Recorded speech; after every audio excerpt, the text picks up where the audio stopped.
ఎల్లంపల్లి ప్రాజెక్టుకు భారీ వరద పోటెత్తడంతో అధికారులు ఎప్పటికప్పుడు క్షేత్రస్థాయిలో ప్రాజెక్టును పరిశీలిస్తున్నారు. ఎల్లంపల్లి నుంచి NTPC, RFCL, Hyderabad metro water scheme తో పాటు నంది మేడారం పంప్ హౌస్ల ద్వారా మిడ్మానేర్కు నీటిని తరలిస్తున్నామని తెలిపారు ఎల్లంపల్లి చీఫ్ ఇంజనీర్ సుధాకర్ రెడ్డి. ప్రాజెక్టుకు వచ్చిన వరదను పరిస్థితులకు అనుగుణంగా వినియోగించుకుంటూ సాగునీరుతో పాటుగా తాగునీరును అందిస్తామని అంటున్న ఎల్లంపల్లి చీఫ్ ఇంజనీర్ సుధాకర్ రెడ్డితో సాగర్ ఫేస్ టు ఫేస్.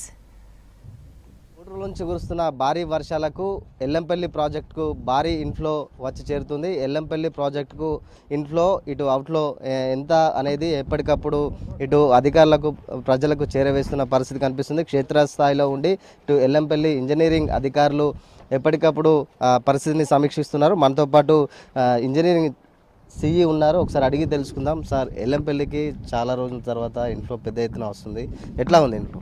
మహారాష్ట్రలో బాగా భారీ వర్షాలు కురిసినాయి. అలాగే ఎర్స్ట్వైల్ ఆదిలాబాద్ జిల్లాలో కూడా గత 3 రోజులుగా భారీ వర్షాలు కురుస్తున్నాయి. దానివల్ల మనకు 2 days బ్యాక్ ఎల్లంపల్లి నుంచి మన కడెం ప్రాజెక్ట్ నుంచి కూడా 2,40,000 క్యూసెక్ రిలీజ్ చేయడం జరిగింది. అలాగే ఇప్పుడు అప్స్ట్రీమ్లో ఉన్నటువంటి ఎస్ఆర్ఎస్పి ప్రాజెక్టులో మనకు అక్కడ 3 లక్షల దగ్గర 3 లక్షల ఇన్ఫ్లోస్ వస్తున్నాయి. ఇంకా అది రాత్రికి పెరిగే అవకాశం ఉంది. 3,50,000 వరకు పోయే అవకాశం ఉంది. ఆ ఫ్లోస్ అన్నీ కూడా మళ్ళీ ఇక్కడికి మనకు ఎల్లంపల్లికే వస్తాయి కనుక ఇప్పుడు ప్రజెంట్గా మనకు ఎల్లంపల్లిలో 2.5 లక్షల ఇన్ఫ్లోస్ వస్తున్నాయి. 3 లక్షల ఇన్ఫ్లోస్ అవుట్ఫ్లోస్ మేము బయటకు వదిలిపెడుతున్నాము. ఫ్లడ్కు సంబంధించినటువంటి అన్ని అరేంజ్మెంట్లు అంతా సక్రమంగా దాన్ని చర్యలు తీసుకోవడం జరుగుతుంది. ముఖ్యంగా నీటిని వదిలే క్రమంలో అలర్ట్స్ ఏమన్నా ఇచ్చిరా కింది స్థాయి ప్రజలకు కావచ్చు? మనం ఫస్ట్ స్టార్ట్ చేసేటప్పుడు ఈ సైరన్ ఇవ్వడం కానీ, తర్వాత రెవెన్యూ డిపార్ట్మెంటు, పోలీస్ యంత్రాంగము, మీడియా ప్రతినిధులకు కూడా అందరికీ వాట్సాప్ గ్రూపులలో కానీ అన్నిట్లలో మేము హెచ్చరికలు జారీ చేస్తున్నాము. ఎవ్రీ అవర్ కూడా మేము ఎంత ఇన్ఫ్లోస్ ఎంత అవుట్ఫ్లోస్ కూడా మేము ఆ గ్రూపులలో పెట్టి మీడియాకి రిలీజ్ చేస్తున్నాం. దాన్ని ముఖ్యంగా ఈ ప్రాజెక్టులో మత్స్యకారులకు సంబంధించి నేను మొన్న కడెంలో కూడా చూడొచ్చు, ఒక మత్స్యకారుడు కూడా గల్లంతైన పరిస్థితి ఏర్పడింది. ఇట్లా ముందస్తుగా వాళ్ళకి ఎట్లాంటి ఒక మత్స్యకారులకే కాదు, ప్రజలకు కూడా అందరికీ మేము ఇప్పుడు అసలు నదీ పరివాహక ప్రాంతంలో ఎక్కడికి కూడా రావద్దనే కోరుతున్నాం. అందరికీ మీడియా వాళ్ళు కూడా అదే చెప్పారు. మేము కూడా వాళ్ళందరినీ ఏంటంటే అసలు చూడడానికి కానీ, నీటి దగ్గర పోయి సెల్ఫీలు తీసుకోవడానికి ట్రై చేయడం కానీ అలాంటివి చేయొద్దనే కోరుతున్నాం అందరికీ.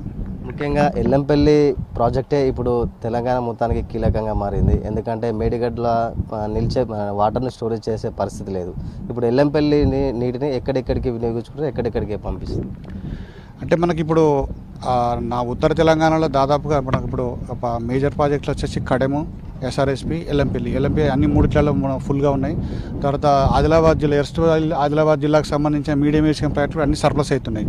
మిగిలినవి మనకు మేజర్గా మిగిలినవి అప్పర్ మానేర్ ప్రాజెక్ట్ కూడా ఫుల్ అయింది ఈరోజు. బహుశా ఇవాళ సాయంత్రం కానీ రేపు కానీ సర్ప్లస్ అవుతుంది. ఇక మిగిలినవి మిడ్ మానేరు, తర్వాత లోయర్ మానేరు. మిడ్ మానేరులో దగ్గర మనకు 45-50% ఫిల్ అయింది. దాన్ని మేము గ్రావిటీ ద్వారా వచ్చే ఎస్ఆర్ఎస్పి నుంచి గ్రావిటీ ద్వారా వచ్చే 20,000 క్యూసెక్ల నీళ్ళను ఫుల్గా మేము ఎంఎంఆర్కు ఆల్రెడీ సప్లై చేస్తున్నాం గత 3 రోజులుగా. అవి ఇంకా కంటిన్యూ చేస్తాము. అది కాకుండా కూడా మేము ఎల్లంపల్లి నుంచి మిడ్మానేరుకు ఇప్పుడు ఒక్కొక్క పంపు రన్ చేసుకుంటూ 3,150 క్యూసెక్లు అక్కడ రిలీజ్ చేసి మొత్తానికి 20,000 క్యూసెక్లు ఫుల్గా మేము పాజిబుల్ అయినంత వరకు అక్కడికి ఇస్తున్నాము. అది ఒక 10 రోజుల్లో అది కూడా నిండిపోతుంది.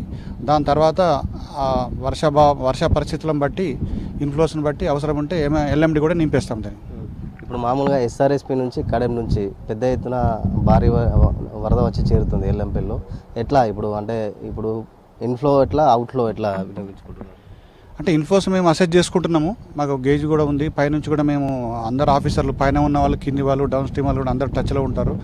ఎంత రిలీజ్ చేసి ఇస్తున్నారు, ఎంత రిలీజ్ చేసి మనం వస్తాయని యాంటిసిపేట్ చేసి ముందు జాగ్రత్తగా మనం ఎంత లెవెల్ మెయింటైన్ చేసుకోవాలో చూసుకొని వాటిని కిందికి వదిలివ్వడం జరుగుతుంది. దానికి సార్, ముఖ్యంగా రైతులది చాలా మంది ఇబ్బందులు పడుతున్న పరిస్థితి. ఎందుకంటే పైన ఎగువన కురుస్తున్న భారీ వర్షాలతోని వ్యవసాయ మోటార్లు కావచ్చు ఇట్లా చాలా ఇబ్బందికరంగా మారిన పరిస్థితి. వచ్చి ఎల్లంపల్లిలో ఉంటున్నాయి అని చెప్పి చాలామంది రైతులు ఇక్కడికి వచ్చి సెర్చ్ చేసుకున్న పరిస్థితి ఉంది. అట్లాంటి వాళ్ళకి ఏమన్నా మోటార్లు అంటే మాకు ఓన్లీ రివర్లో మాత్రమే మోటార్లు ఏమి ఉండవు. రివర్లో నార్మల్గా వాటర్ వస్తుంది కనుక రివర్లో వాళ్ళు ఏమన్నా పెట్టుకుంటే మనం దానికి హెల్ప్ చేయలేము. కానీ రివర్ బ్యాంక్ అయితే మనకి ఇంతవరకు గత 2 రోజుల నుంచి చూస్తే కొంచెం మోటార్లు కొట్టుకొచ్చినాయి వరదలు అని చెప్పేసి ఇక్కడికి వచ్చిన రైతులు ఉన్నారు. అట్లా అలాంటిది అయితే మాకేం దృష్టికి రాలేదండి. మాకు అంటే కూడా మోటార్లు 99% రావు. వచ్చినా ఇక్కడైతే ఫుల్ వాటర్ ఉంటుంది. మనకు సెర్చ్ చేసినా దొరికే పరిస్థితి ఉండదు మనకు. అంటే మనం ఇప్పుడు అవుట్ ఫ్లాంక్ అయ్యి వాటర్ వస్తే మన గడ్డ మీద ఉన్నటువంటి మోటార్ రావడానికి ఛాన్స్ ఉంటుంది. కానీ అటువంటి పరిస్థితులు ఇప్పుడు రాలేదు ఇప్పటివరకు. మనకు అవుట్ ఫ్లాంక్ ఇక్కడ కాలేదు.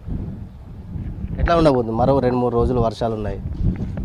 అదే ఇదే సిచ్యువేషన్ ఉంటుంది కంప్లీట్గా. మినిమం మనకు రేపటి వరకు కూడా 3.5 లక్షల క్యూసెక్లు ఇన్ఫ్లోస్ వస్తూనే ఉంటాయి. అవి దాన్ని మనం లెవెల్ మెయింటైన్ చేసుకుంటూ కిందికి వదిలేస్తుంటాం దాన్ని.